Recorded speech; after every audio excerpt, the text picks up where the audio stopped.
তৃষা, তোমার চুল বেঁধে দিব, এদিকে আসো। মা আমার খুব পা ব্যথা করছে। সারাদিন বাড়িতে থাকো না, এখন তুমি আমার কাছে এসে বলছো মা আমার পা ব্যথা করছে। দেখেছো, একটুখানি বকলাম বলে রাগ করে চলে গেল। যাই গিয়ে দেখি কোথায় আছে। মাকে আমি পায়ে ব্যথা করতে বলে মা আমাকে বকা দিল। তোমাকে একটুখানি বকা দিয়েছে বলে রাগ করে চলে আসলে, এত অভিমান মায়ের উপর। আমি তোমার উপরে রাগ করতে পারি? তুমি তো আমার সোনা মা।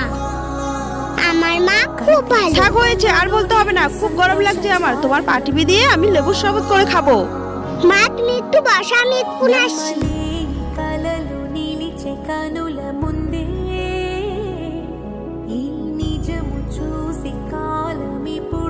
মা তোমার জন্য আমি শরবত এনেছি, তুমি খেয়ে বলো তো কেমন হয়েছে।